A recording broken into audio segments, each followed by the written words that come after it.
Chào các bạn. Hôm nay mình có mua cái cải này là bạn. Cái cải này là cải bên đây gọi là baby bok choy, mà như người Việt mình đây gọi là cải bó xôi thì phải, mình không biết Việt Nam mình gọi tiếng Việt là cái gì. Hôm nay cái món này thường là người ta hay làm để xào với tỏi với dầu hào đồ các bạn ơi. Hôm nay mình làm cái món này không biết gọi gì, thôi để lát làm rồi biết nha các bạn. Và cái này mình bỏ vô trong mình luộc trước. Rồi luộc đây mình có cái nồi nước sôi mắc sẵn là sôi nè các bạn. Cái này thường là nước khi sôi là bắt bỏ vô nha các bạn.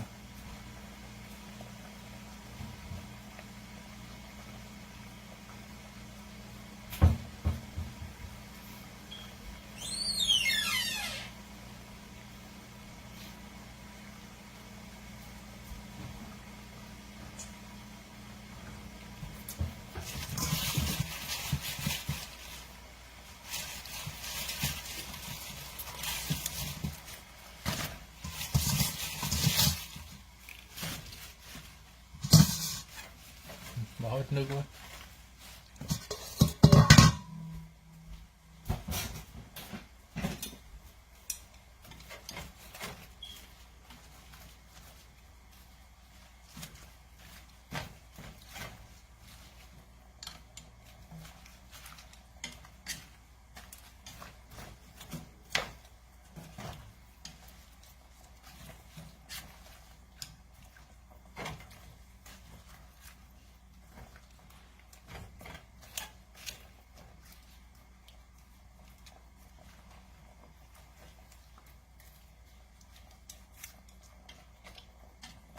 Thì nước mà vừa sôi lên bạn tắt bếp liền nha, đừng để nó chín quá nó mềm rồi cái cải nó không được giòn.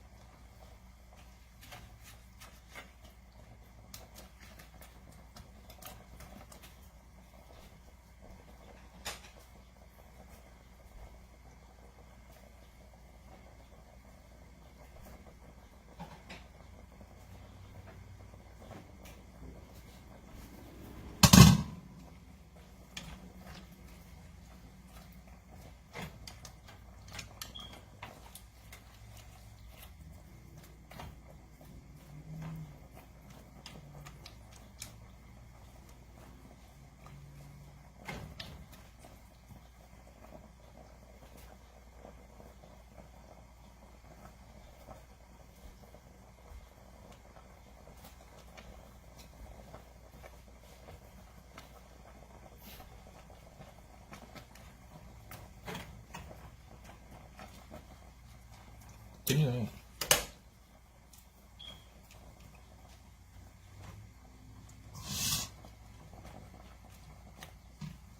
Nhìn chết đây nha.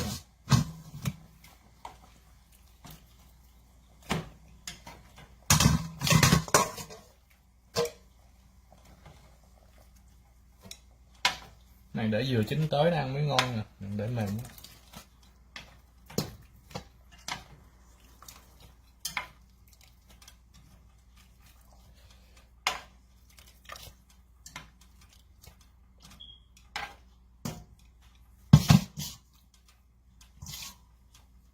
Giờ mình làm cái nước sốt mình đổ lên cho nó như vậy.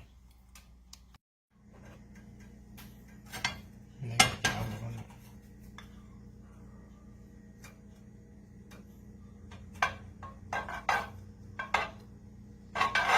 Này mình dùng mỡ mà cái mỡ mà hôm bữa mình làm tô quẹt đó bạn, mình vớt ra đó. Mình dùng cái này để mình làm.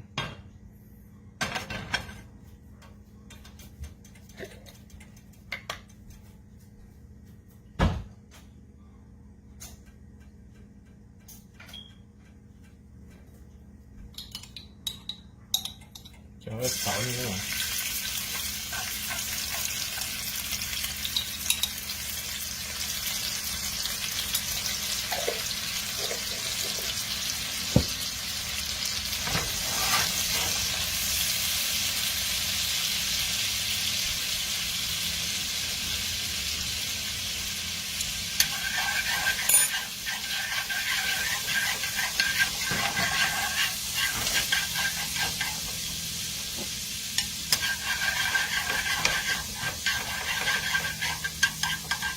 tỏi nó hơi vàng vàng, bỏ thịt. Cái này là thịt heo xay nha các bạn.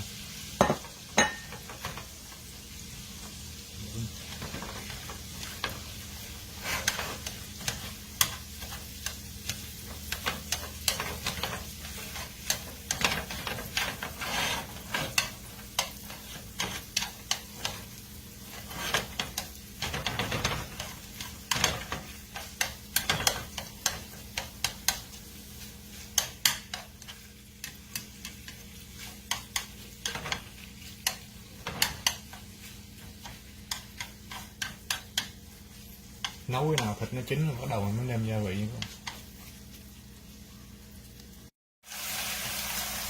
Thịt chín rồi các bạn, ngồi chín nha.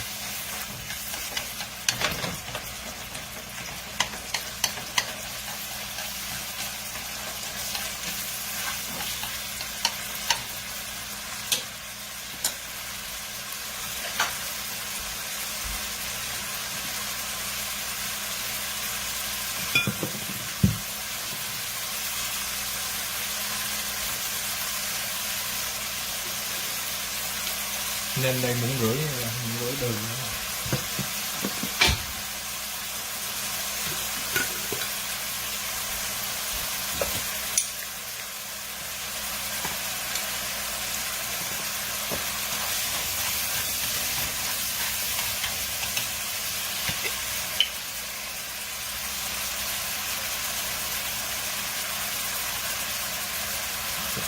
Dầu hào 1 muỗng nữa rồi.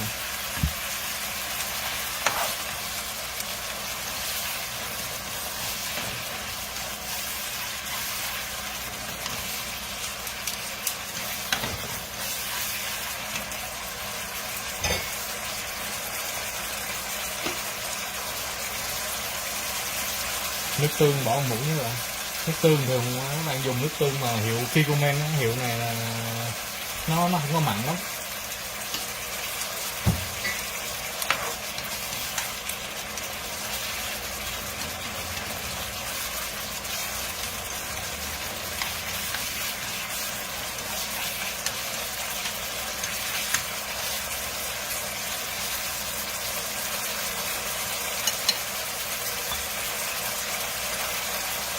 Nửa muỗng dầu mè.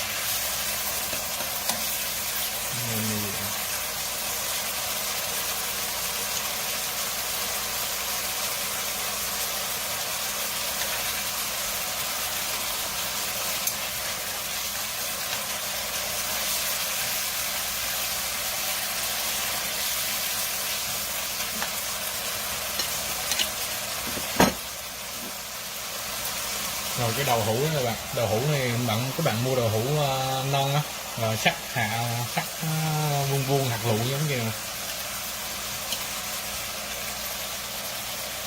Đổ hết luôn.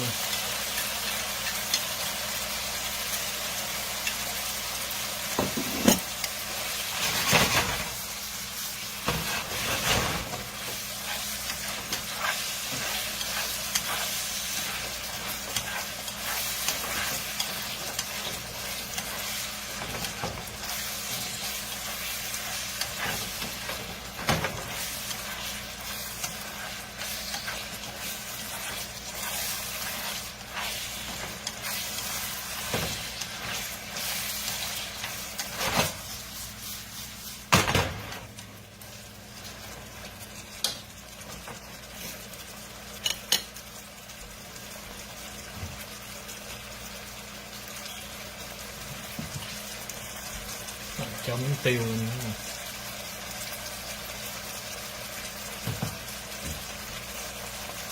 Đó, vậy là xong, dùm đổ lên cái rau là xong rồi. Rồi giờ mình sắp cái cải ra dĩa như vậy nữa các bạn. Rồi mình đổ này lên.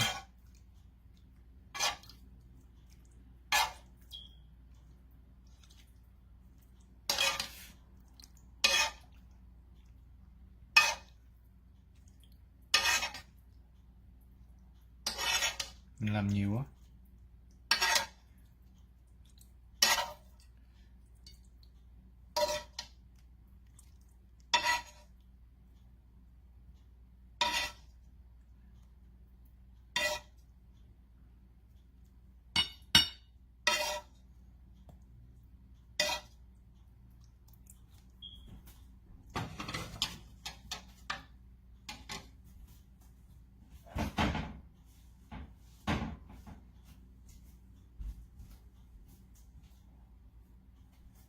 Rồi anh bỏ chút hành đi mà hành các bạn cắt cái khúc mà cứng á, khúc mà cái đuôi á.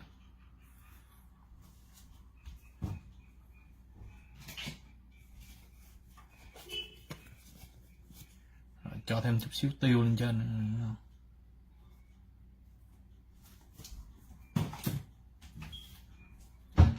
Xong rồi các bạn, giờ ăn cơm nha các bạn.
Mời các bạn nha.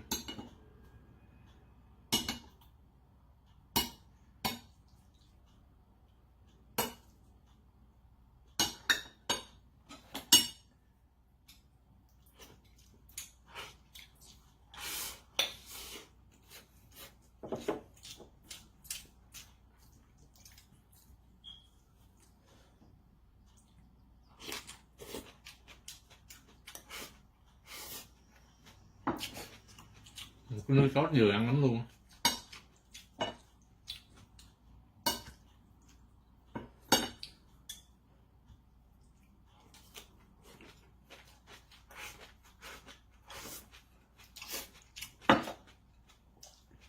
Rau này nếu mà bự quá bạn mua mà không có mấy nhỏ nhỏ mà bự ấy, bạn cắt đôi ra.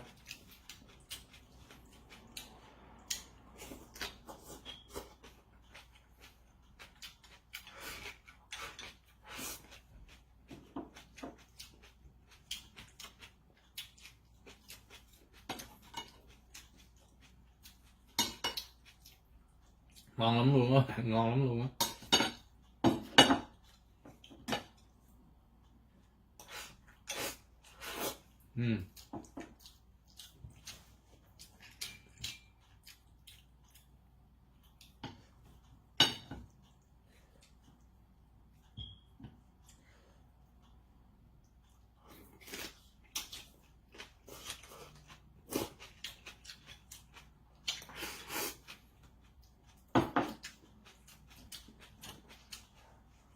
Không biết món gọi món gì luôn các bạn.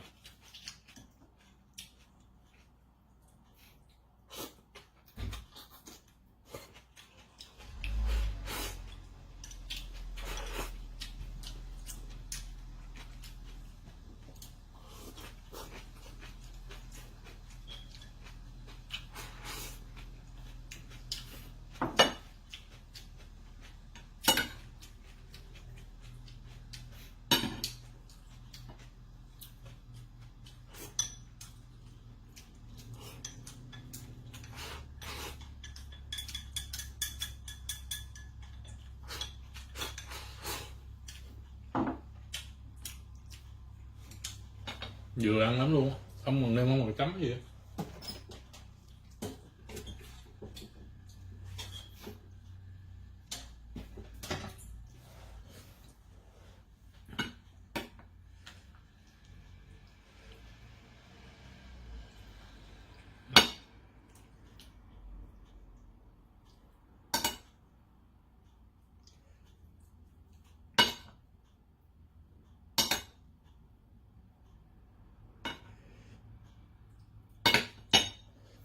Nếu bạn thích bạn có thể làm nước sốt nhiều á, xong rồi bỏ bột á, đánh cho nó sệt sệt đổ lên cũng được.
Ngon á.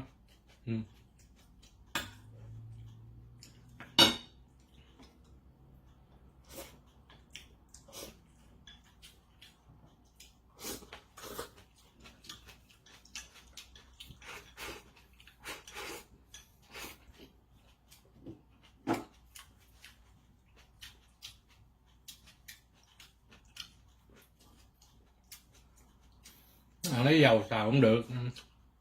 Nếu mà không có mỡ á, là cái mỡ là hôm bữa mình làm kho quẹt á, mình làm dư ra cái nước mỡ đó mình lấy mình xào.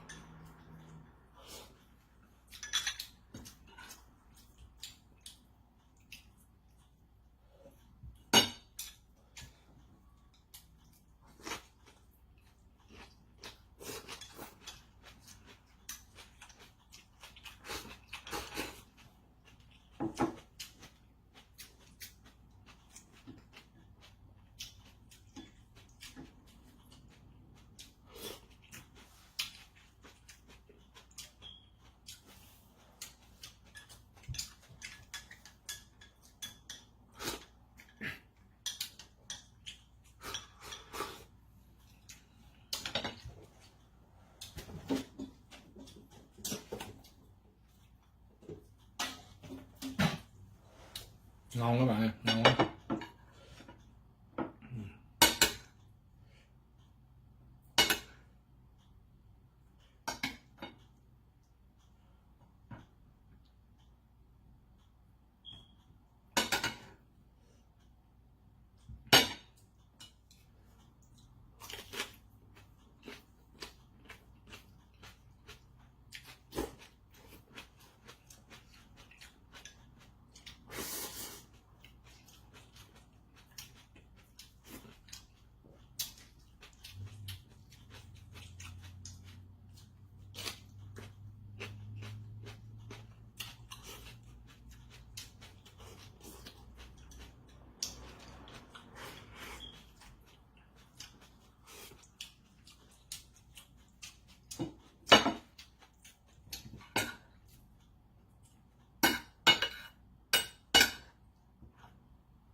Rau ngon cái giờ luôn.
Ngon các bạn. Đói ăn nữa. Chào các bạn nha. Gặp các bạn trong cái video sau nha các bạn. Bye các bạn.